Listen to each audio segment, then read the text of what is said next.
There we go. All right. Here we go. What up, though? Nathan Chasesbasement is up in the house. We got Josh Adams up in the house for the Chasesbasement podcast. What up? We are definitely up in here. Let me turn this music down a little bit. Get into talking. Yeah, Josh Real up in nigga here. basement too. You know what I'm saying? I asked for water. I thought he gonna bring me a bottle of water. This nigga brought me one of the cups. I don't drink out everybody cups, but I fuck with Nate because I'm assuming he a clean nigga. Purple Kool-Aid cup. That's what this is. It's a Kool-Aid cup. For sure. So what's up, man? How's it been going? Man, it's been good, bro. I had a lot going on, but I wasn't gonna miss this at all. I had to come down here and come kick it with you, dog. So for all the people that don't know, Josh Adams is a stand-up comedian. You've been telling jokes how long? When you started the game? Started in 2006 when I moved back. I started before that, but that shit don't count. That started like my official start was like Labor Day. Well, I always get it confused. Labor Day. When is Labor Day? I don't know. August. Okay, so when is July, Memorial like Day? that. When Memorial Day? July, August. One of them is in I don't May. even pay Nigga, which one attention. is in May? Well, one of the holidays it was like May something. Yeah, I think Memorial Day. Memorial Day. Memorial Day in May. Memorial Day in May. I started 06 here when I had just moved back because Pittsburgh was playing the Seattle Seahawks in the Super Bowl, and I remember I just moved back from Mississippi. Oh, that's when the Super Bowl was downtown. Yes, Lord. Yeah, and Pittsburgh, okay. my team, and Word. Jerome Bettis won and all that shit. I came back and I met Clayton Thomas, dude I went to high school with. 5,000 ones. What's his name? Yeah, Clayton 5,000 ones. on Facebook. And we went to high school together. This nigga started comedy while I was away. I didn't know that. Oh, for real? Yeah, and I was just up at Wayne State. Me and my nigga kicking it with a friend of ours, just trying to holler at some hoes. We was of age at the time to be on college campus. We wasn't no grown niggas. So we fucking around, and him, Mike Leary, and a couple other niggas was promoting the show, but they was like, we performing in this talent show here too. I met up with them niggas, and long story short, I was trying to get into comedy, and I didn't want to tell it nobody. And Clayton was like, nigga, you was one of the funniest niggas in high school, and I want to help you start doing comedy. And it was just like a godsend. So from that point on, I literally started comedy probably, like I said, I started comedy in May of whenever Memorial Day is. I apologize if that's a special day. I know for some people, but I just don't remember that day. Holidays blow by my mind like So that. Clayton got you in. So you performed like at that talent show? No. That night or just? No, I didn't perform that night. I kind of just went and I watched them niggas. And I watched like I wasn't even like laughing. I was more like kind of dissecting what niggas was doing. Yeah. Like, oh, okay, that was funny. All right, that was all right. That wasn't shit. And from there, dog, like I just kind of started plotting my entry into comedy. I was gonna wait till the end of the year. Like, it was already because if you let a nigga, he gonna bullshit. I was like, bro, it's May. I'm gonna start at the beginning of 2007. And then nigga Clayton was like, start. If you don't start now, you never will. And I literally think like I said, I probably might have started 2-3 weeks later. I went to some shows after that and watched, but I literally started like on Memorial's Day. I remember that because a homeless nigga got into it with Blackberry and was like, it's Memorial's Day. And then Blackberry's like, I don't give a fuck. And I never forget that. Like, that was our first time doing comedy. A homeless veteran came in there and got into it with Blackberry. Where's the first place you performed at? On Grand River, it was called the Music Box. It was called, it was called the Jazz Cafe when I started. But then they changed it over to the Music Box. Mike Leary and Clayton was hosting it, and Claude was the promoter. Claude Williams. Yeah, it's right there on Grand River. I'm trying to think what's over there now. It might be like Nefertiti's. Oh, Nefertiti across from Coney Island. It's not but it's up the street further. Oh, okay. God damn, I can't think, but it's still over there. It's called the Music Box, but I don't even think it's over there back anymore. off Greenfield. Yep. Yes, sir. 06, dog. So how did it go? Did you bomb? You do good? How was you nervous? It went good. The first time it went good. Did all my time. I only had like to do like 3. You know how it is in the beginning. They like nigga do 3 to 5, and I did good. And then the next time the second time I went up is when I really got big. When I went to the Key Club, and they did poetry in there, and it was on the second level, and nigga, I just murdered. And I remember thinking like, bro, I can do this for the rest of my life, dog. Like. And I wasn't even tripping about no money. It was just like, nigga, that was just the greatest feeling. And that second time really had me. The first time I was like, all right, that shit was kind of cool. I did good, but let's see if it's something I really want to keep doing. But yeah, the second time was I don't like telling niggas I did good the first time because you don't normally do good the first time. You're not supposed to. You not like, and when I talk to new comedians, I'm like, bro, you're not expected to be good when you first start. So don't trip if you're not. Like, honestly, if you doing good the first time, you probably doing something wrong. You either stole that material or niggas don't get that. But I just happen to be, and I don't be wanting to brag, and I also don't want to give niggas a false sense of what it's gonna be. I'm like, I just happen to be good at this shit in the beginning. You know what I'm saying? I was just blessed with the gift to be able to go do that. I always naturally been funny, and niggas be coming in and thinking they supposed to be like, nigga, I grabbed a mic 4 times. I ain't bombed yet. I'm like, nigga, stop counting. You gon' bomb. Like, nigga, I had bad shows. I've bombed before. Like, that happens. Yeah, the first time I could have swore I was sitting up there just reading everybody in the room. Look at the white boys. They think they Jerry Seinfeld. That motherfucker over there think he Chris Rock. He thinking that. You know what? I'm everybody. I'm a mix of everybody. I read my first joke, and it was like this bright light. That bright light was shining in my eye. I read my first joke, and the audience gave a little chuckle. And for some reason after that, I lost my mind. I was like, yeah, this motherfucking comedy shit is for me. Yeah. And then I did my next 5 minutes, about a minute. I crushed 5 minutes worth of jokes into a minute, and I ain't hear nothing but crickets.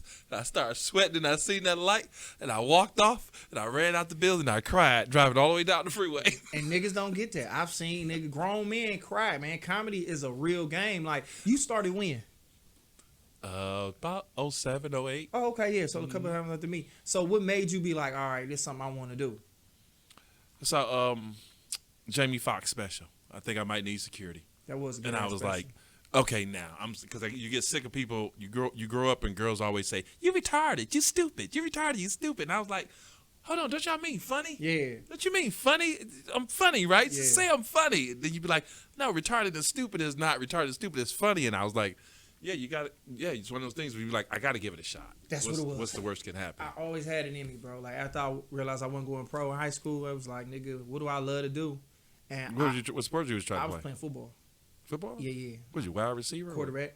Quarterback? No yeah, shit? Yeah, I was quarterback. Shit. You a Michael Vick motherfucker. Yeah, I'm left-handed too. You know, I wasn't as fast as that nigga, but and the funny part is once I started playing quarterback, like Mike Vick was only left-hand quarterback we had was Steve Young, wasn't no black nigga. Mm-hmm. Then Mike Vick came literally like my 11th grade senior year, he was taking off, and I was like, oh, I got a nigga to kind of look at that. Mm-hmm. But shit, I wasn't nothing like the Vic. But yeah, bro. And I remember a teacher had pulled me to the side and was like, Josh, have you ever considered doing stand-up comedy? And you know, to a kid, comedy kind of lame. Like, in layman's, like when you break comedy down, it's kind of corny to go up there and tell jokes. Yeah. But I really did want to do it, so I kind of asked my girlfriend at the time. I was like, the teacher just asked me if I wanted to do stand-up, and she was gonna set some shit up. I went to my girl. That's like where you go, Oak Park. Oak Park. Yeah, see, that's where they encourage you and shit.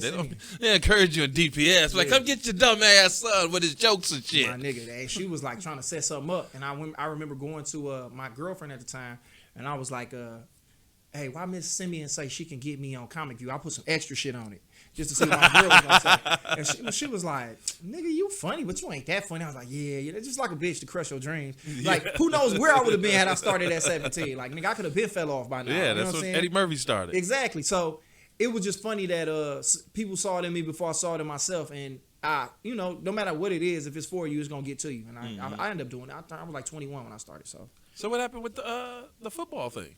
Long story short, bro. I mean, I could have possibly went to college and played ball. I was good enough, you know what I'm saying, to get a scholarship. I got some letters from like some D2 schools, but I just didn't have it. Like, my coach, rest in peace, he no longer here. Like, he was an asshole, and he made it. I didn't love the game no more. Like, it wasn't fun. He took it. Damn. He took the love out the game. But I had something else I was in love with. Like, I probably could have still went to school for play football, but comedy was gonna creep back into my life. Like, this was something, dog, that was just always like right there, nigga. Like, I was everywhere I go, I was the funniest nigga, no matter what.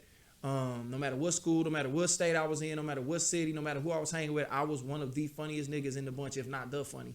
So it was gonna happen. Talk and act funny. Yeah, and it wasn't like I was trying. It was just like, I think in life you have a role. Like, you just gonna play the role in life. I could have been raised anywhere. Detroit, Arkansas, nigga, Yugoslavia. I was going to be the funniest nigga no matter where I was at, dog. Yeah, that's what I think. You know what I'm saying? You'll still be funny. Sweden, look at your shoes. Josh is funny, yes. Yeah. I'd have just been that nigga, dog. So you got in the game. So now you doing shows. So everybody down, everybody fucking with you. Nobody ain't like show you no hate, like new nigga. In the game? Yeah. Comedy game. Yeah, like, but I think it's the normal kind of hate that I understand now. It's like, it ain't even hate. It's just like, you know how many niggas come into comedy and go? Yeah. Niggas come all the time. Like, and I came into comedy when it wasn't no Kevin Hart boom. like we saw something different when Kevin Hart started doing comedy. Comedy became cool again. Like, everybody wanted to be a stand-up comedian because the biggest comedian in the world and the biggest star in the world was a black guy, little small black guy out of Philadelphia. Yeah. So once once that happened, everybody wanted to come do comedy. But when I started, nigga, Comic View was dead. Everything was dipping. Yeah. Old So reruns. nigga, we didn't have no places to do comedy at. So when niggas saw us come out, like niggas would give you that tough. Like I played football, they would give you that tough ass hazing treatment. Like, but I really wasn't a nigga trying to get to like. I was like, I don't need y'all to like me. I'm just here to do comedy because I think this is what my calling is or whatever. And I started doing comedy, and them niggas just started to fuck with me based upon the fact that I wasn't trying to be up under them older niggas. No disrespect, but it's like, I don't know y'all niggas. I'm a grown man getting into comedy. I was 21, but I'm an adult for real. I'm grown. Mm-hmm. So it's like, nigga, I'm driving fucking bitches, you know what I'm saying? Like, no condom. It's like, I don't really need you niggas to like me. Like, if it's your show, Nate, I'm going to give you the respect. Can I go up? I'm going to do my time. I'm going to be as funny as I can and get the fuck out the way. And niggas was like, fucking with me, and then I like I said, I came on fast, and niggas was like, all right, bro, I'll take you on the road, I'll give you 5 on my show. And after not to speed up the process, I'm gonna let you do the interview as far as like asking me the questions, but like I didn't get I got no hate different than what you would get from the niggas who looking like, bro, we see niggas come and go all the time. So outside of that, I got the normal so you didn't have to approach people like, hey, put me on. People came to you. Well, because like, you funny. Because because I was funny all the off the rip, and then Clayton was a nigga who at this time was doing his due diligence. So he was doing the work, and then he was telling niggas like, this is my man from high school, he cool, he funny, y'all should put him up for me. And plus I was driving niggas everywhere. So that was the best part, is that I had a car, and a lot of the comedians I started with didn't. I had a 97 Jeep Wrangler, and I could fit at least 4 niggas in there, 3 if it was a big nigga in the back or something like that. So I could fit that many niggas. So niggas, I was always around, and they'd be like, all right. And Josh, I was gonna get up because they be like, please put him up. He brought me, but it was also a extra benefit. They was like, oh, the nigga funny. Go ahead, you can go up. Yeah. And niggas appreciated the growth. They was like, oh, we like this nigga. So you gave Gemini a ride before? Everybody gave Gemini a ride. Everybody but Gemini gave him a ride. Everybody but Gemini gave Gemini a ride. Gemini gave himself a ride. He's never taken himself nowhere, nigga. And this is the funny part about it, like, cause I got the hoodies and shit to say so slept on, and niggas love to tell you like, nigga, you ain't slept on. Everybody fuck with you. He like, nigga, I'm slept on. I'm like, Gemini, you performed everywhere in the world. Mm-hmm. And nigga, somehow you've gotten everywhere in the world, nigga. You know what I'm saying? So exactly. You far from slept on, and Fago got a fucking billboard. Shout out to Fago on the side of the freeway on Greenfield, nigga. Hey. Slept on is, I think, a thing about you feel about yourself. Like, nigga, it's more that you got to do. Like, it's still people that ain't up on what you do. Okay, because I was about to say, like, where'd you get that from? Because you in the Motown Laugh Kings. Yeah, Alicia. I don't know if you remember Bad Man with Gemma. She a lawyer. She used to be with Tony Roney all the time. Mm-hmm. And she just always, when Tony Roney had Hoop City Grill, but it was called JD's House of Comedy inside of there, inside the Star Theater. He would put me up. He would treat me like a new nigga. Like, I don't know if I'm gonna put this nigga up, but he would make niggas sell tickets to kind of perform. Oh yeah, I know. So tickets, I was like, all right, cool, to get some stage time in this big ass club inside of the Star Theater. With nigga, when they put the Star down there, nigga, that was like, nigga, that was downtown Southfield, nigga. Everybody was like, nigga, it's glitter on the ground. Like, we walking around hollering at hoes at the movie theater. And men on the ground. Yeah, nigga. And she was like, she really fucked with me. Like, Josh is funny. You should put him up more. And then as my career started to progress later on, when I was like certified, she was like, she's like, you one of the most slept on comedians around here. And that always stuck with me. And I was like, all right, yeah. And I don't know, like, niggas ain't fucking with me. It's just like, niggas just ain't up on what I'm on yet. Like, niggas ain't caught up to my frequency yet, and they will though. So that's kind of just like what keep me going, like, in this shit, cause this shit hard. Mm-hmm. Like, nigga, I've literally not had the break yet that I think that niggas, you get that break. Like, it's no more TV shows, it's all internet. And honestly, when you think about comedy in the Midwest or comedy just in the state of Michigan, if you go to any nigga, white, black, gay, church, whatever they do, and you ask them to name the 5 funniest people in the city, including the internet niggas, they gonna name me. And I haven't had a big viral hit. I did TV for like a minute. You had a couple of appearances BT on TV? Apollo. I did BT Apollo, and then Laughs was on YouTube. Nobody saw that for real. So in reality, I'm one of the niggas that people know that didn't get that whole big like been on been on BET's Comic View or been on Def Jam, and then the other niggas who internet sensation. So I fall in this weird space in the middle where it's like brick by brick. I've just been doing shows and word of mouth has been like, oh, that tall nigga funny as hell. That nigga Josh is this, da da da da da. Young, old, college, whatever. And I'm right there. So it's like, nigga, I'm right at the precipice of where the fuck, you know what I'm saying? Like, it's about to all go down. You feel me? So what you think is gonna set you over the top? Content. I just been bullshitting. Like, I've been sitting around. Like I told you, I was in that middle ground of like, all right, I got to get on TV or move here and move there. It's like, no, nigga, like right now, we on the internet. It could be no niggas watching, and it could be motherfucking 1,500, and they ain't all got to watch right now. Yeah. They can watch this shit a year from now and fuck with what I'm on and be like, all right, bet. It's conquering this shit and putting out content. Because, nigga, I be holding jokes. Like, for what? Like, I got jokes that I'm like, I don't want to record and put out there yet. Like, nigga, if I put it out there. You can't. Comics can't put jokes on the internet because then somebody steal your jokes and then they're not your jokes and then but Nate, that's the rule. But that's Chris Rock process. and everybody else put their jokes on the internet. But it's like the thought process. If I got the funniest shit now, why not say it, put it on the internet, and let it do what the fuck it do? It's yours. Nigga, if 3 somebody, minutes. If somebody steal it, then you still got a date on when you kind of sort of put it out there, like, you know. I'm not even thinking about stealing no more because niggas here stole from me. Yeah. Niggas, you know, niggas have taken, and I'm cool. I'm gonna write more. Niggas from out of town took jokes. Like, niggas come around, like, that's gonna happen. That don't bother me. So it's like, why would I hold back some jokes to be like, oh, when I get this opportunity to be on TV? It's like, nigga, I gotta put it out there now because that might be what put me on TV. So what am I sitting on scripts for? What am I sitting on jokes and skits and ideas? Like, when my show come out, bitch, you ain't got shit now. Put it out now. So put your body at work to get it. You gotta give people something to fuck with. I ain't gonna say who stole your joke, but what happened?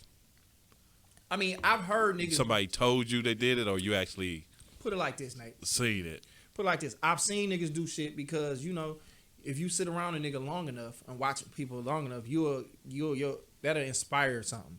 And so I look at it like that. But it be jokes that, like, I be like, I don't even really do that no more.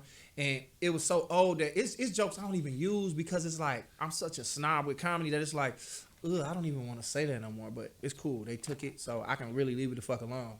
So it's just, it be topics that we all kind of come across, and it's like, man, I'm just trying to dig deeper with this comedy shit. Yeah. You know, I'm just like the shit niggas be. That's why I really think I'm kind of like my road a little longer because I just don't really like the low hanging fruit of comedy. Like, it's shit I could talk about just as good or even better than niggas because of the way my mind work and the way I write. But it's just like, nigga, I kind of make it simple. Yeah, it's just like, you know, niggas, you know, like, not to say simple ain't funny, but it's just certain shit that it's like, come on, dog, we all doing that. That's what we talking about. We still doing the baby mama shit. Like, even though it might be a better way to tell a baby mama joke or tell a story about it, but it's like, all right, your baby mama don't like it. Old genres. Yeah, it's like, nigga, we done beat that horse, nigga, to the point where, nigga, we're Peter the fuck at. Y'all niggas fucking this horse up at this point in time. Roaches. The smell like hot dog water. The light skinned niggas do this shit. It's like, come on, nigga. It's some light skinned niggas will fuck niggas up out here. Like, nigga, it's some dark skinned niggas more sense. Nigga Tyrese, come on now. Don't put no light skin qualities on that nigga. You know what I'm saying? That's a dark skinned nigga. Nigga, sensitive is what sensitive is. But that's just what I'm saying. Niggas take jokes and we all live in the same. We live in the same space, so we might come across the same material. So I don't take it personal. Like, I look at inspiration like, nigga. But you know if it's verbatim, like, come on, bro. You ain't even try to switch it a little. You know? Oh yeah, with them niggas it's just like whatever. But some niggas need them bitches. Like, here, nigga, go ahead. I don't care. Like, I'll make more. I like, nigga. I literally start to hate my jokes after. I hate them, but I just get tired of them. Like, it's like, all right, I gotta come up with something else. See, I did that, but I figured out I ain't told my jokes to nobody. But they got tired in my mind. Yeah. But you can't do that. Yeah, you right. You can't. See, what I was trying to do was do what the professionals do. Chris Rock and all them. Keep your jokes until you do a special. Then when you do a special, then you can't use them no more. Yeah, that's true. But until then, they all still there for you to dig into. Yeah, I still got them. But then a lot of that stuff, nigga, I've been doing this, 15 years now. Yeah. So a lot of that stuff I've outgrown. For me, you done told it enough in the city. In the city, or just, nigga, it don't even apply to me no more. Like, whatever I come across in, like, comedy, it's something I've dealt with in life, or I know that somebody dealt with, and I was in that place, and I felt that way at the time. Like, so now you outgrow it. Yeah, like, nigga, I had a joke about not liking iPhones because niggas was bragging about them. And then once I got an iPhone, I kind of had to chill. It's like, nigga, I can't even put the same energy behind it, even though it's clever. Yeah. But it's like, nigga, I literally got an iPhone in my motherfucking pocket that's going off right now, nigga. So it's like, I can't really do that no more. It's almost like a rapper, nigga. You got to be authentic to what you talking about. That's what I feel like. I'm not gonna tell no joke about shit that I don't truly feel. Like that way, I ain't gotta apologize. I ain't gotta apologize to Apple. I didn't have one at the time, but now I gotta be cool. So all your jokes are kind of like based in reality. Like it kind of, sort of, could have maybe happened. It's steeped either it's first person or it's you know what I'm saying, or it's third person. I believe that's what it is. First or third person. It's like it either was me or I know somebody that it happened to, and it's like, all right, and I can always play devil's advocate and put myself in that place. Like, all right, how do I feel? It never comes from a place like, oh, Nate think that pickles is disgusting, so I'm gonna write a joke based upon what the fuck you feel. Nigga, I love pickles. I couldn't do that. You feel me? I fuck with pickles hard, nigga. Fuck the cucumber. I like So how do you you got the Motown Laugh Kings is you, Darius Bennett, Yep. Jeff Horst, Yep. and Ron Taylor. Yes. So how did y'all get together? I know everybody knew each other. How did y'all just say, we gonna make a group in this us? So, why was it two members? So the Motown five Laugh members. Kings, it's 4 of us. So the Motown Laugh Kings was started on some like, okay, I'd already been doing comedy. Darius had already been doing comedy. So I would see Darius. Darius was the only other nigga that I would see at the white rooms, because most comedians in the urban circuit they scared to do the white rooms for some reason. Now you would come over there. Shots. Yeah. So they would be scared to come over there, but me and Darius would be the only niggas over there, and we didn't like we was the best of friends, but I would see that nigga and he would, you know what I'm saying? Like they two niggas there, and we would get out like that. And then Jeff and Ron met each other, because Jeff is the white guy. He would do all the black rooms, and Ron Jeff the white guy. And Ron would do all the black rooms. No, I take it back. All right, Jeff would do all the black rooms, and Ron would do the white ones. Yeah. So they swapped out, which was the fucking craziest shit. Jeff was like, nigga, come over here. He's like, nigga, but dude, come over here to Blackberries. And then Ron was like, come over here to fucking Shots or Bart's.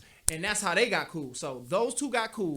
And then this is where they tell me the story. They admired me and CP. Because they was like, their ability to be able to improvise and freestyle, they was like, we need to get cool with these niggas on some old.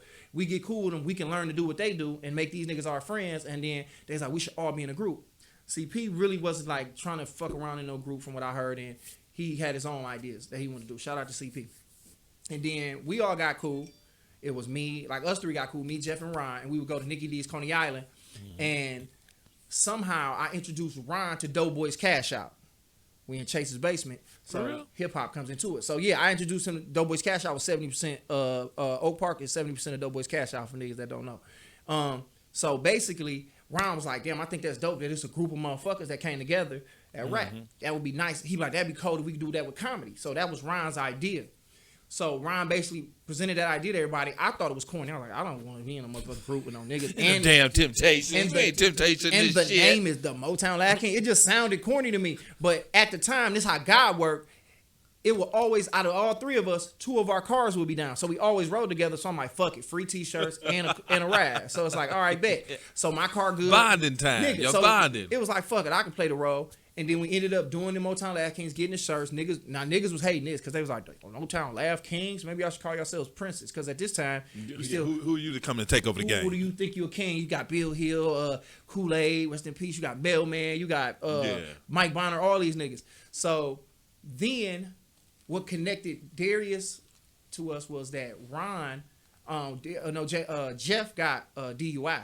And Darius was drinking real bad. And they was bonding on some old nigga, let's leave this drinking shit alone together. Oh, yeah, I remember. And then they came together. And then I remember they called me drunk at my ex-girl, my girl house at the time. And was like, Darius want to be in the Motown Laugh Kings. And it was like us voting on it. And I was like, I like the nigga. He young. He a funny nigga. He around our age. He fuck with the hoes. He cool guy. And that's how that nigga got in the group. You know what I'm saying? And he was in the group, Motown Laugh Kings.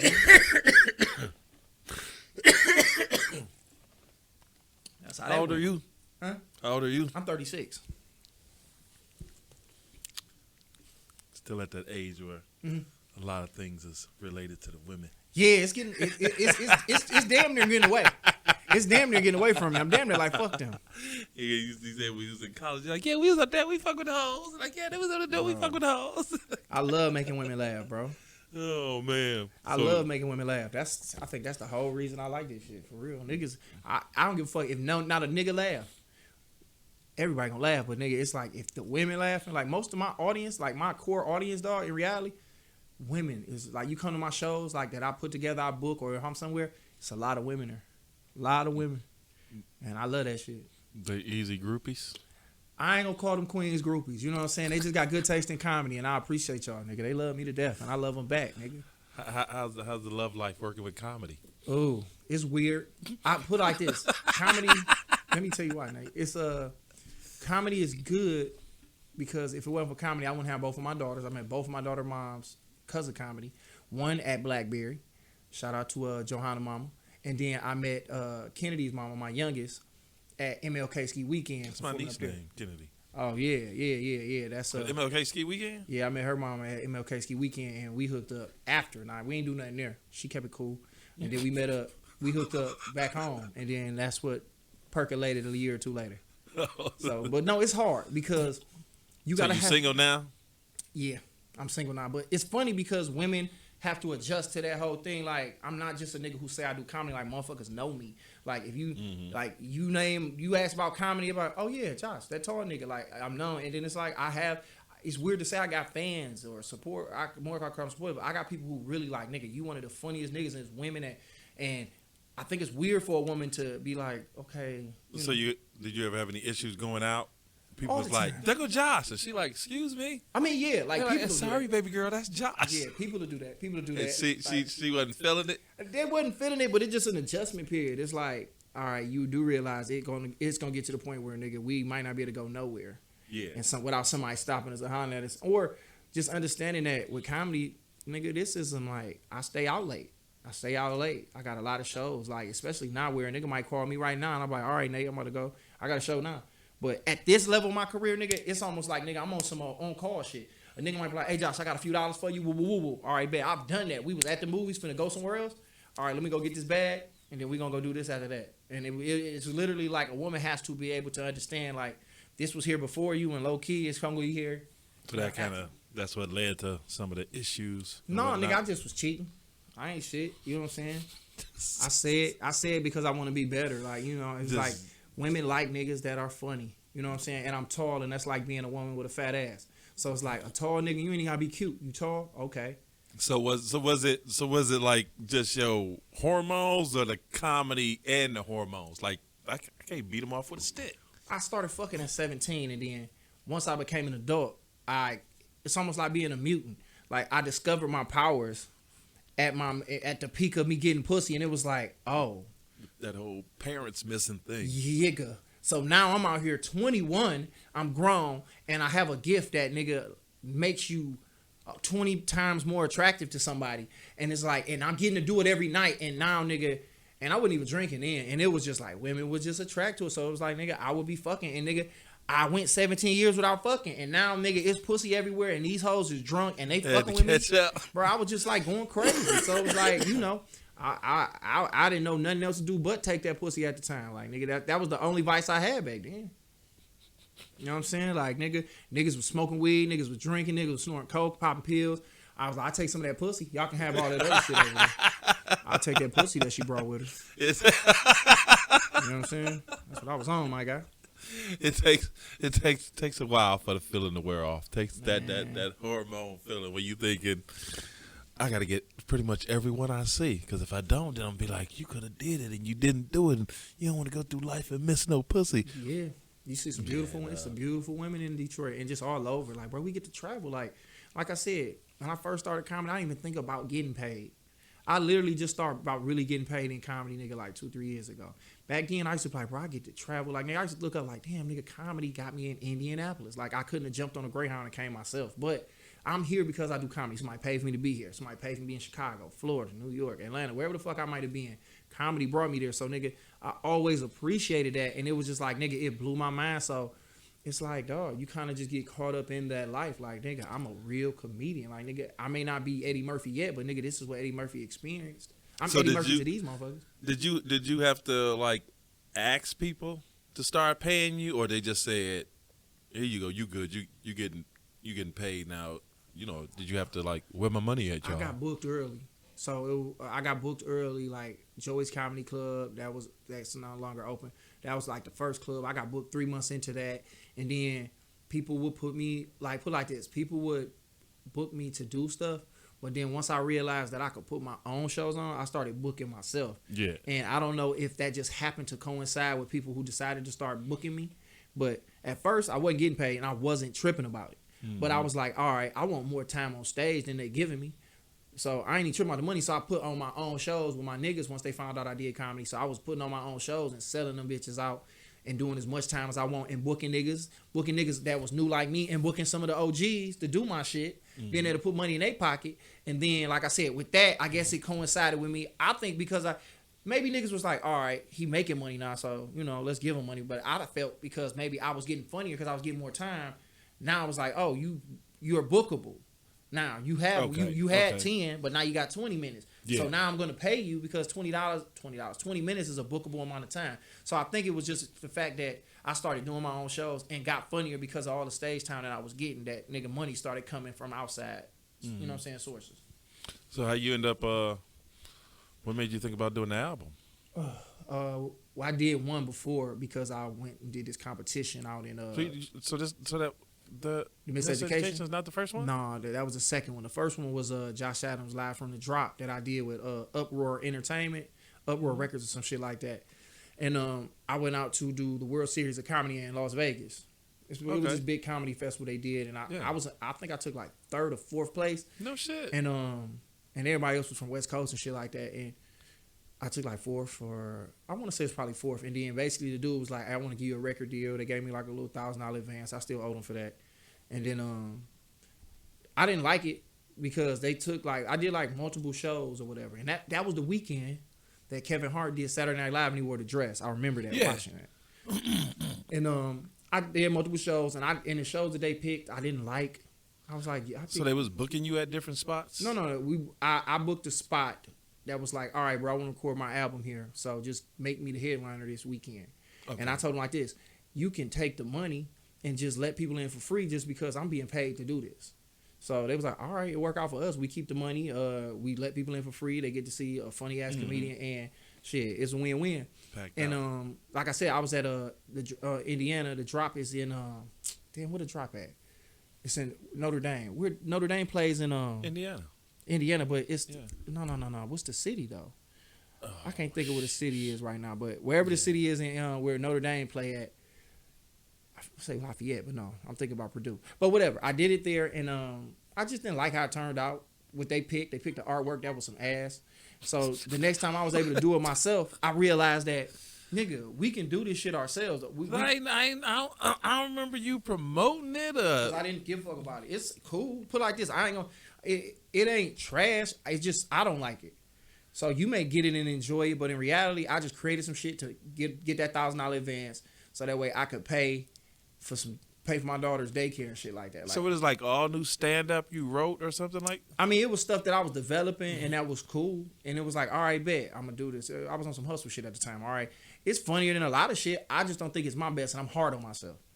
But it was the first one though, first joint. Though. Yeah, it was the first one, so it's kind of like, all right, this, you know how niggas be like, this was the one he waited his whole life to make. Like, nigga, Reasonable Doubt was Jay-Z shit like that, but it wasn't that. That would usually happen in comedy though, not the first one. It wasn't like that. So it was like whatever. So then once I started talking to people about it, they was like, bro, you only really paying them to do some shit that you could do yourself. They if your shit and you promote it the way you're supposed to, they gonna get the bulk of it. And in reality, you can do it yourself. So that's the approach I took with the Miseducation, which it was like, all right, I'm gonna take the Miseducation, I'm gonna sell out a couple venues, keep the money, like I said, get paid for the show that I'm actually doing. I sold out 3 shows that weekend at Trixie's in Hamtramck. They didn't even charge me for the venue, nigga.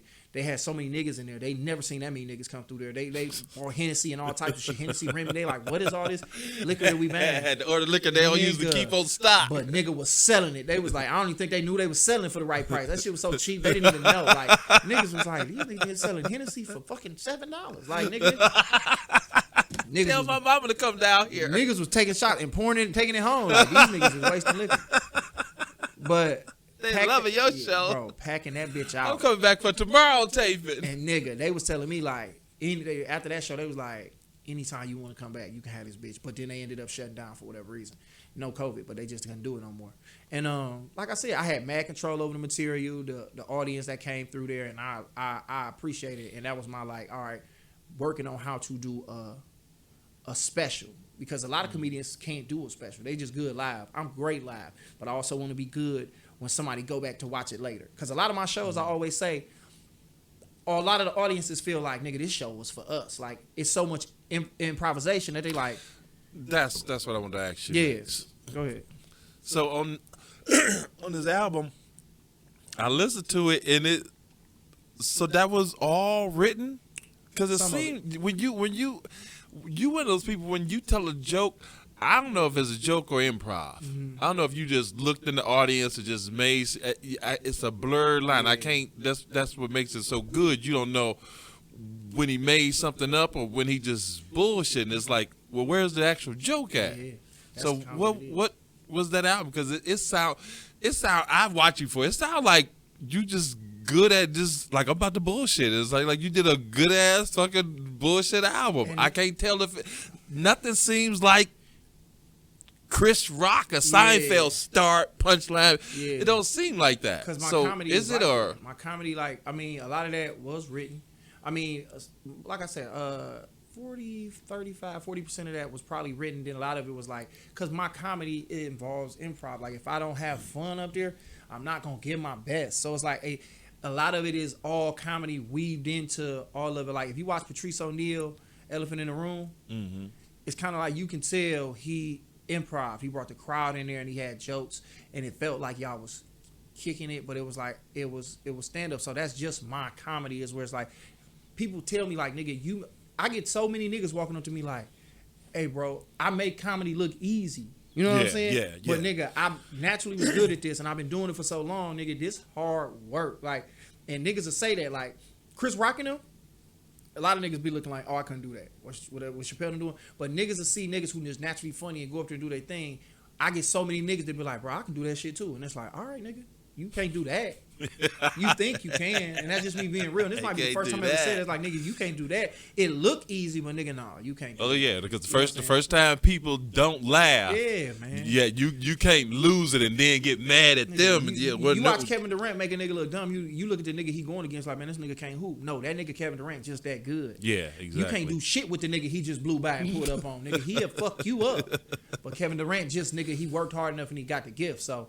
But yeah, man, I'm just trying to perfect my comedy, dog. So, you know, where niggas can appreciate it like a Chappelle or Chris Rock or, you know, any of the greats, nigga, like I said, Patrice O'Neal, Bill Burr. Like, those niggas make comedy look natural. It's like, nigga, it just look like something. And, you know, we do comedy in the D, so niggas think comedy is corny. They think Chris Rock shit is corny because he go up there and be... even though that's not even his fucking cadence no more. But they niggas walk up to me and be like, bro, I ain't even like comedy for real, like, but I like what you do.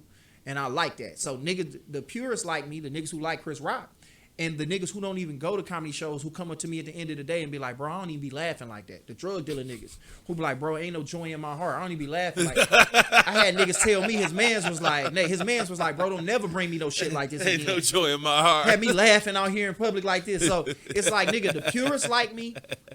And it's like, nigga, and the niggas who like, bro, I don't even fuck with this shit. Like, my wife made me come to this, nigga, but I fuck with you. So I like that, and I just want to put my comedy on that level. I want to sit at that table with all them niggas, Pryor, Drew Carey, George Carlin, and all them niggas, and just sit my shit down, and my body will work right there, and them niggas be like, yep, he right there with us. That's my goal. So you do a lot of, you did a couple of webisodes, web series. Mm-hmm. You did the one that I was in, the Walking Dead was Dead Wrong. Dead Wrong. Then you did another one where you was a office worker. Oh yeah, that was I did two of them with this one director, videographer in the city, and one was called Jobs, where that was my first time really writing some stuff with him, and there was a lot of Detroit talent in it. We didn't get to do much with it because of resources, and you know probably niggas just hustle on our end or the end, you know, because that was his project on that end. But Dead Wrong was like, nigga, You couldn't have told me that wasn't supposed to Y'all, work. who wrote most of Dead Wrong? I wrote that bitch. You wrote all of that? Like, bro, it started off on some like comedy shit. Like we was sitting around talking shit because I just started watching The Walking Dead, and I was like, boom, boom, boom. It started with just an idea. Like the first episode was literally me just talking to them niggas. Like 2 niggas live there, woo, woo, woo, and the next thing you know, they run into some the last hoes left on Earth, and then it grew from there. And then I literally just start writing the script like boom, boom, boom, and just different episodes, and it's one of them things where now it was a lesson learned. I won't give niggas so much power over a project or control over a project or trust a nigga with a project that I hold so close, because it was almost like, this my baby, and now this the stepdaddy like, all right, yeah, well, I leave the baby with the stepdaddy, and the mama go do whatever, and I come back, the baby hair fucked up. It's like, I didn't leave with that shirt. Where's shoes at? He came over with some Jordans on. Where's Jordans at? So, and by the time I looked at the baby in the project, it was nothing like what I thought it was. I was disappointed with how it turned out. Even though people still like, it's some niggas in Arizona love that bitch. That's random, but it's like a group of niggas in Arizona that love that shit. Them niggas be hitting me up, but it's just, nigga, the way we shot it, the way they shot it, edited. Niggas took a lot of shortcuts in it, and I feel like if niggas would have really took their time with it, that would have, if not blew up, it would have opened up doors for us to do other shit. And I think niggas just kind of bullshitted their way through it, and I'm always gonna feel a way about that, because it's like, damn, I felt like that would have really connected, because it was nothing like that. Yeah. Like, nigga, it was nothing like that, and it was nothing like that out there. And I'm like, if we'd have put that out the right way, niggas would have received it. Bro, we would have, like, nigga, we'd be talking about something different, but God got a plan for everything, so I don't trip on it. Yeah, make sure y'all go to YouTube and check out Dead Wrong, the series that Josh and wrote. I think Low Key Cuz took that down and put it up somewhere else. I think you can now watch it on Amazon. It's on Amazon now? Yeah, he put it on Amazon. But that's a power move. I mean, I guess. You know what I'm saying? Like, I kind of just, I don't really talk about it that much no more, because it kind of pissed me off on the lows. But it's up. It's not on YouTube. It's on Amazon. So if you got Amazon, just type in Dead Wrong. Nigga, it was just hard, because this is what I saw, bro. I never told nobody about this. I saw it getting to the point where, nigga, it would get to the point where famous niggas would want to come on there and get killed.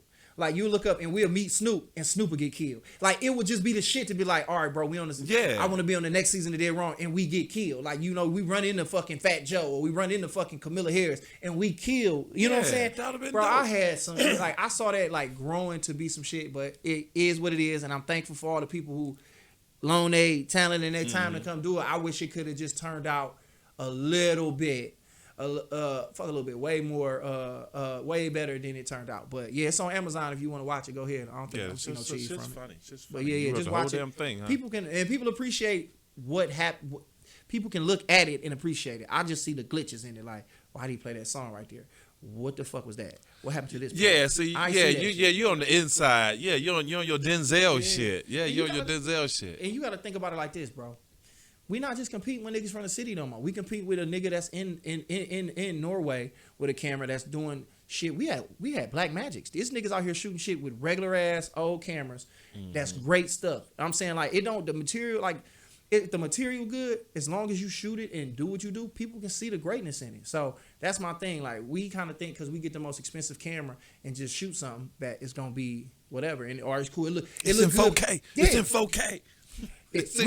We comparing it to this and that. No, nigga, when they made Buffed Up, nigga, that went up against everything. Like, nigga, it wasn't just a movie that you would compare to something in the D. Now, nigga, Buffed Up, niggas are like, nigga, some niggas like that better than Friday. Yeah. Nigga, Buffed Up got a porno. They got a Buffed Up porno parody. They didn't copy it. On God. And the nigga got on some glasses. It ain't really no buffs. He got on some glasses and he just fucking a bitch. And it's called the Buffed Up porn parody. It's like, nigga, like, you competing with real shit out here now. Hell no. Yeah, shit real. Nigga, it's gonna be a motherfucking Chasesbasement porn parody down here. Like, they gonna be down here interviewing Pinky, and then niggas are gonna start fucking. I'm telling you, shit lit now. So do you plan on writing anymore for, like, podcasts? You got something saved? You just waiting for the right director, the right people, or you just sticking with comedy? Comedy for sure. I mean, like, I'm gonna definitely get out of the comedy genre, but in reality, comedy is my nigga. Nigga, that's my everything. Like, nigga, Jordan, everything opened up for Jordan, Magic, and everybody else because that kid was basketball. And once basketball opened up, that door for them, nigga, they got endorsements, they got in movies, they got tequila now, they got movie theaters. Comedy gonna open up everything. And I literally like I was telling you about waiting and holding on to material. Yeah. Like, nigga, I had like 4 scripts that I've been developing for like 3-4 years, and I just kind of get with them every once in a while and want to tinker with them and change it, because nigga, I'm a different nigga than I was 15 minutes ago, let alone 4 years ago. Okay. But they really great ideas, and I was like, man, I'm gonna just shoot these bitches. I'm gonna keep them, so when I get on and they bring me in the room, because they always say when you have a meeting, you got to be able to be like, bring not something to only the I'm a funny nigga, but I got this. And now I heard of this thing called proof of concept, POC, where niggas want to already see you've done it with the little bit of resources that you have. So I got 4 scripts that nigga, I can legit just shoot shorts. Like, I got 4 movies for sure that I can just shoot shorts. And a short can be, nigga, from 8 to 40 minutes long. Mm-hmm. So I can come with 4 shorts and somebody see them. And then, nigga, just because they make them a short don't mean it's dead after that. Like, nigga, Napoleon Dynamite came from a short. Yeah. That was a short that they shot that was 8 minutes long that MTV Studio saw. Was like, when nigga here, we gonna recast some shit here. We'll give you a little budget, movie, shoot it. Bam. So it's like, nigga, I'm about to nigga, I literally came to this conclusion today, dog, while I was at work, bro. I was like, I'm about to just make these shorts. I'm like 8 to 10 minute shorts, put them out on some trailer type shit. And then when the buzz get popping up, who knows what independent production come. Nigga, Tyler Perry might see him. Nigga, with the internet, Tyler Perry might be like, nigga, come down here to my studio and make all them bitches. Let's make a cult classic. That's what I'm saying, bro. That's what I'm on. I'm not leaving nothing else in the holster because I can create more. So why I'm sitting on this shit? Because I was about to use the example of inspiration, nigga. It's almost like we all pull from the pool of inspiration. So, nigga, I might dip my cup in there and pull out this great ass idea, but nigga, if I don't hurry up and use it, somebody else, nigga, this shit gonna evaporate and go right back into that pool. And then another nigga scoop it up, and then next you know he got the idea. And now I'm like, damn, the nigga, how many times you thought of something or a joke or idea and you see it? And be like, damn, he didn't steal it from you. This nigga don't know you. I just took too long. You just took too long to jump on it. So I refuse. I done seen several ideas let me know that, nigga, I got big level. Like, all my shit, my ideas is big level, next level. So it's like, nigga, it's just trying to execute. Mm-hmm. Like this here, nigga, is execution. You didn't wait on no nigga. You know what I'm saying? You went and got some fucking green fitted sheets and fucking twist tied them bitches up there, nigga. And now you got a whole studio down in this bitch, nigga. This shit is lit. Whole studio. Don't wait on no nigga, dog. That's bro. Put it out there, bro. You can't, yeah. Sometimes, you want it done right. Sometimes you gotta do it yourself, and sometimes motherfuckers ain't gonna pick you. So you gotta do it. Gotta pick yourself. Fuck these niggas, Nate. If they don't fuck with you, fuck with yourself, and then I bet they come back around. I don't need nobody now. I'm good. I'm good. Looking at you, nigga. Shit. So you was supposed to you was trying to go to L.A. because that's where most of the Laugh Kings is at. Most of them, all of them. I'm the only nigga here. Oh, Darius is out there too. Darius been out there for like 4-5 years. Oh, wow. No, I take that back. Darius been out there for 3. Ron been out there probably the longest, of course. So Ron might be going on 6 or 7. Jeff moved out there a little bit after Darius. So Darius been out there the second longest, and then Jeff moved out there. So you was about to go leave right before the COVID shit hit? I left probably like 2 weeks before that shit hit real deal. You know what I'm saying? Real deal status, because I probably threw like the last big ass like nigga like Sweet Soul Bistro.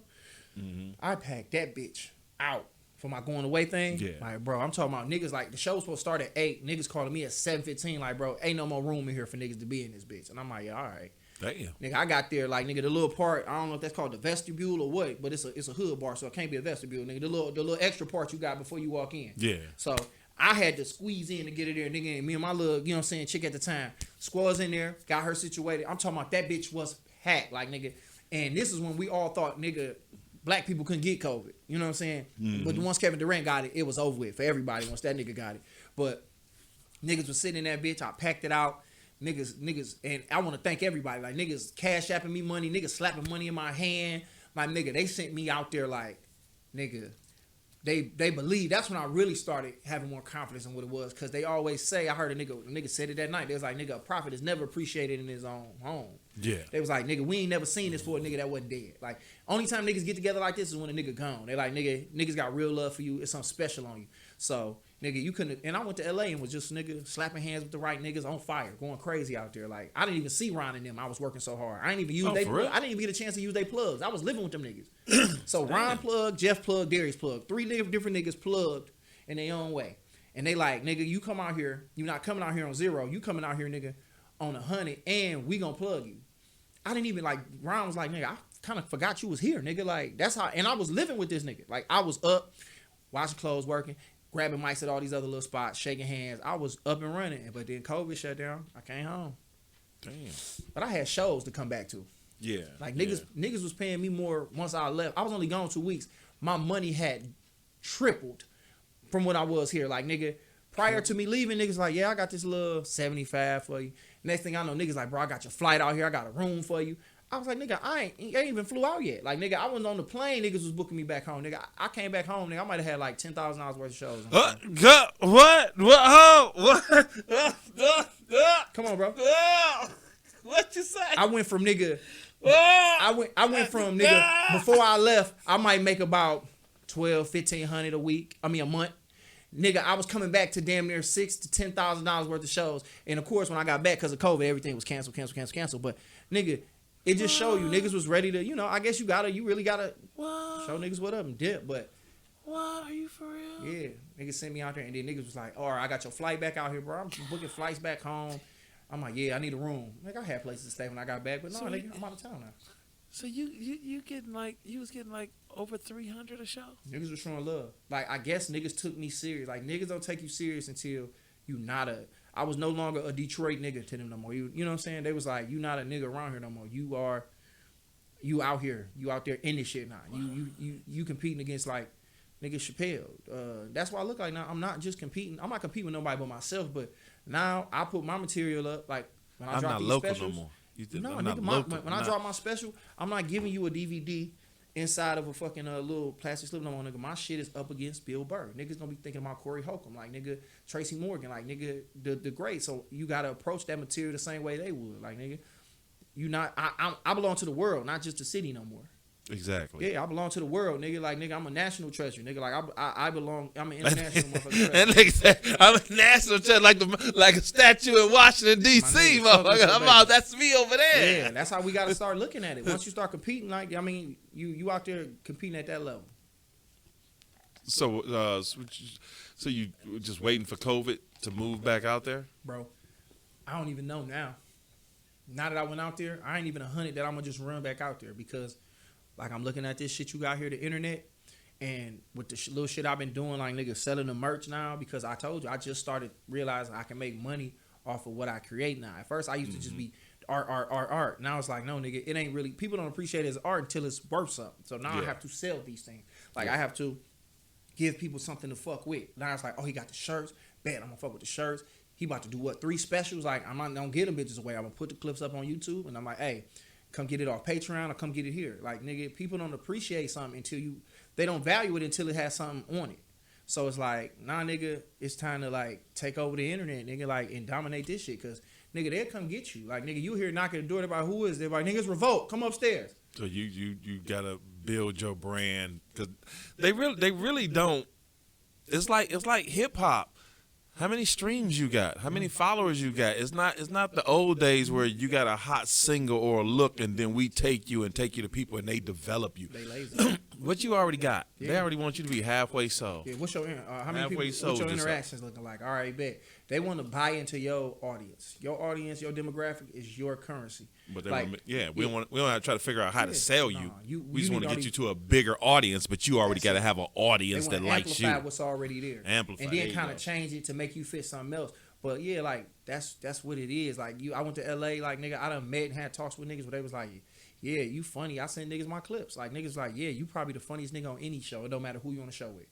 Celebrity, non-celebrity, you'll be the funniest nigga there. They're like, but what do I do with you? Who are you? Like that, basically just saying, how can I sell you? And it's like, nigga, I'm funny. Put me in front of any audience. And they was like, you ain't got no weight though. That's what it was. They was just like, he didn't know what to do with me because he didn't see what to do with me. Because for one, he heard me killing this show to the point where it's like, nigga, you just know when when I was getting off. If you see the show, it was just, the laughs was just violent, nigga. Mm-hmm. And he like, and this white man heard me talking, but it's like, he like, okay, he probably don't know what I'm saying and what I'm talking about. He can't really relate, but it's like, nigga, I've done this same shit in front of white people. So, but he just like, I don't know what to do with this.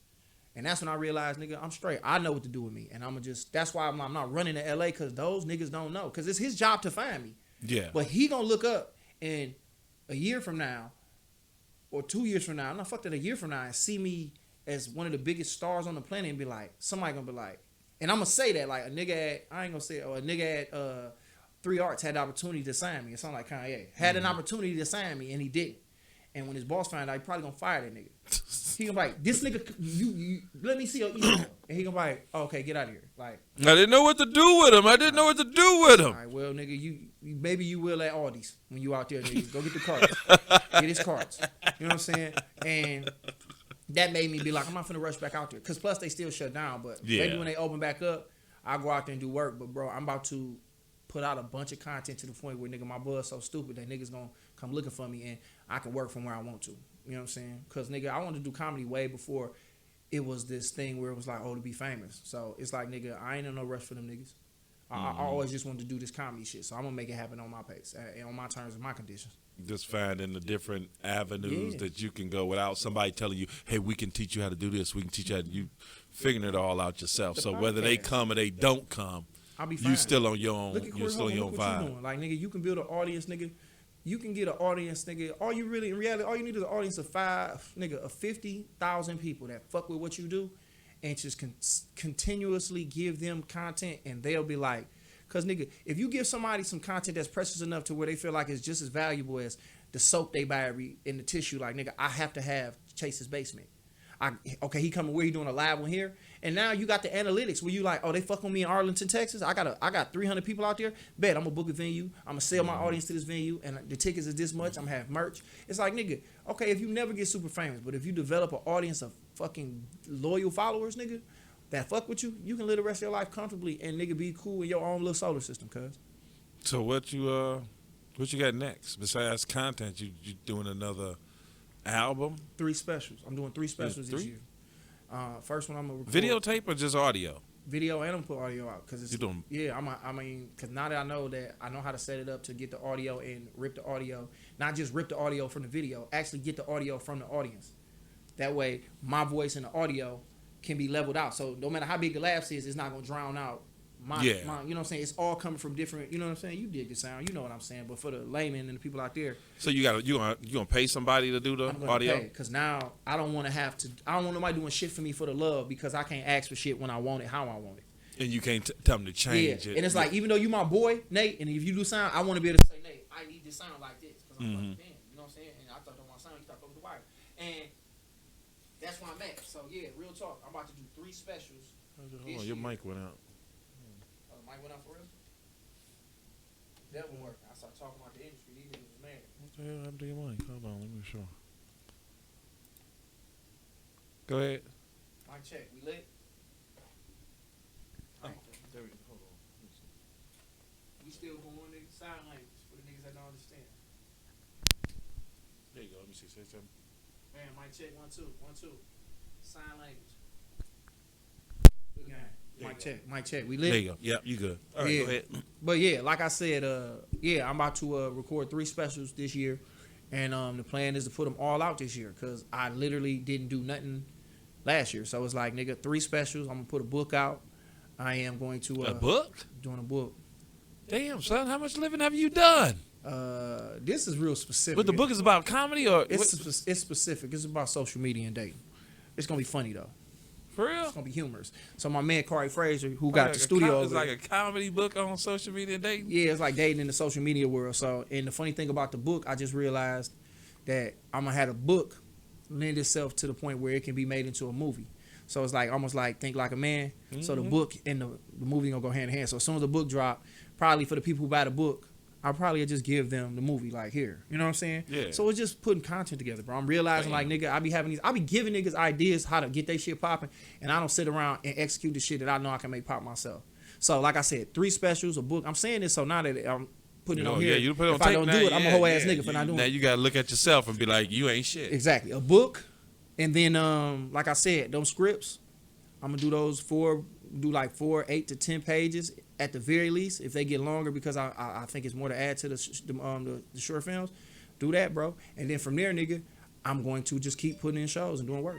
Like, you know, like I got the brand, so I want to do some shit to promote more like the brand. I don't know how much longer I'm gonna ride the wave on this, but so where can they find the hoodies? You got t-shirts too, or just I'm the working hoodies? on the t-shirts. I think I'm gonna pop that next. You know what I'm saying? So slept on. You know what I'm saying? With the sleeping aisle on this bitch. And you can just hit me up. I'm about to put the website together, but right now, nigga, just follow me on Instagram. I do most of that work on there, Instagram and Facebook. So Josh Adams with 3 Z's. That's for the slept on.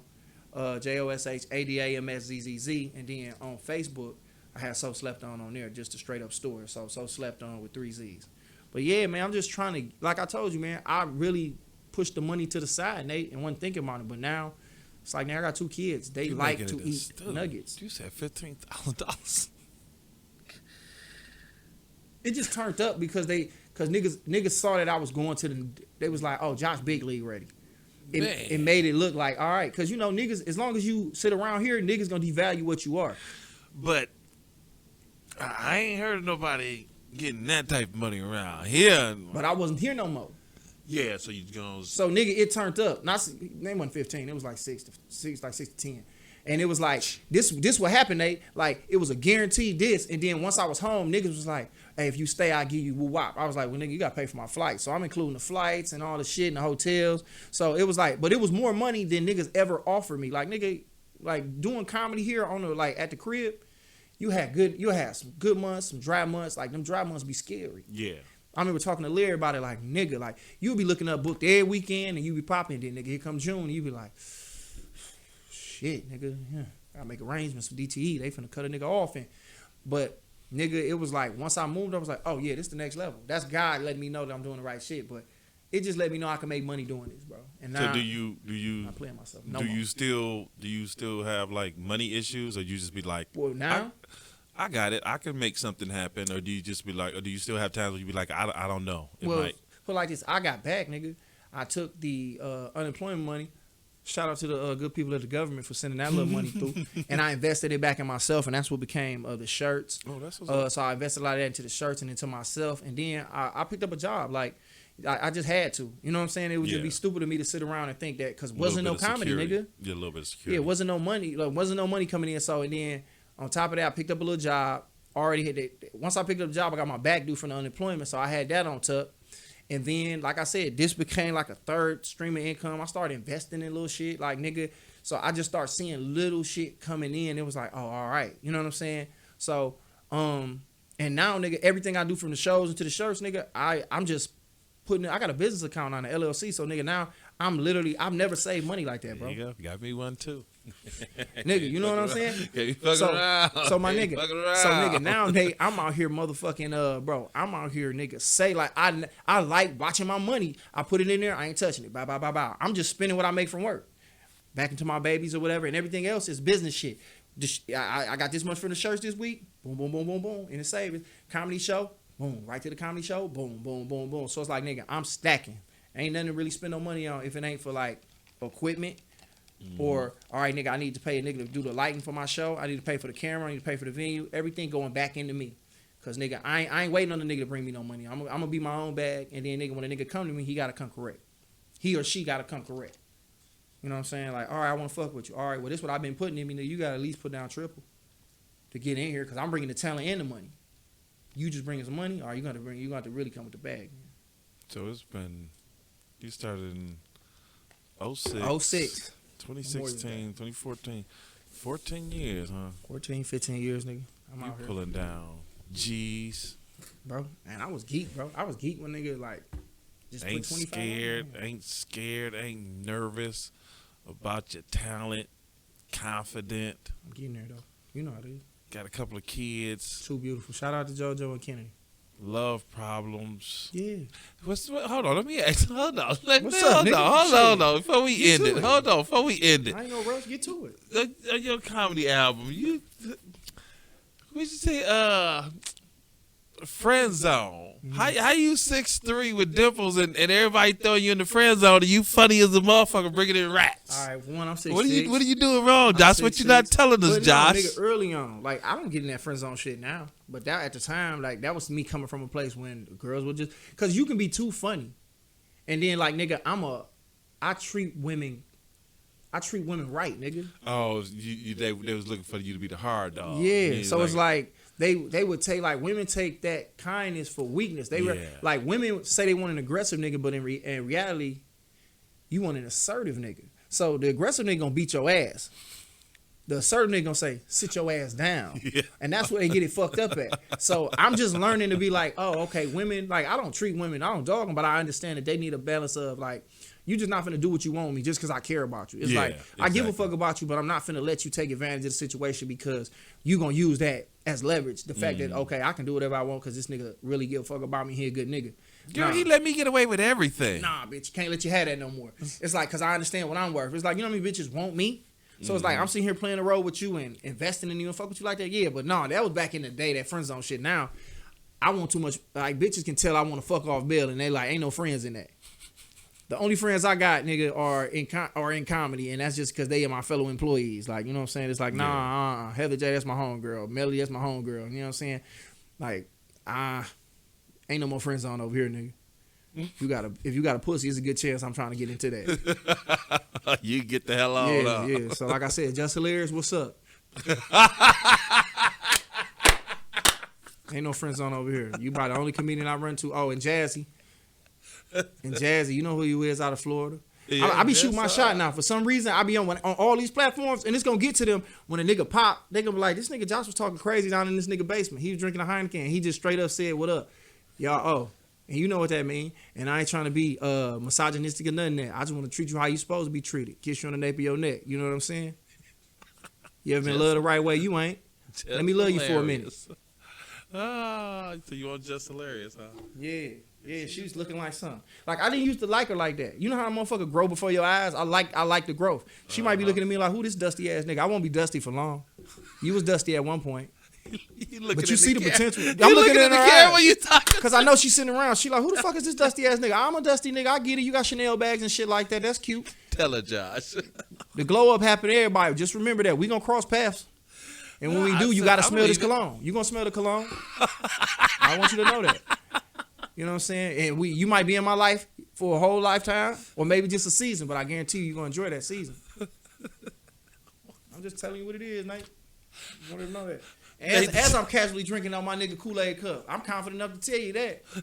Good dick up under this table.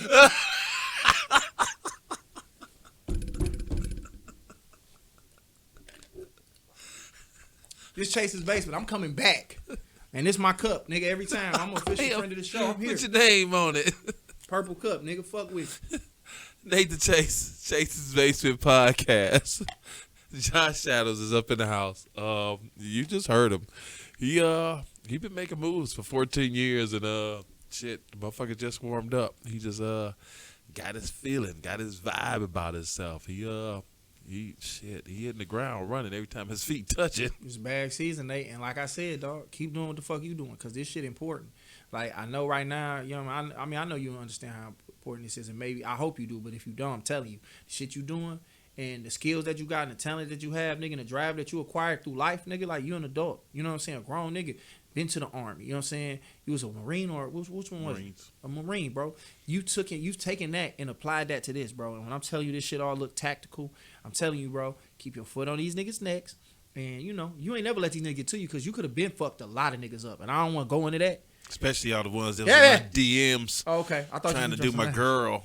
Yeah, bro. We're not gonna bring them up. Fuck them niggas. But I'm just telling you, keep doing this shit, bro. This shit is gone. I'm single now. You can have her. We love them. Give them back to the streets. Go back to the streets, queen. We not tripping on you. You know what I'm saying? I don't know who you like. Fucking some more. Look in the camera and tell some more how you want that pussy. She owe you some pussy. Some more. Please. There you go. I'll not be assertive like you. I'm old now. Please get that nigga some pussy. I done went back soft.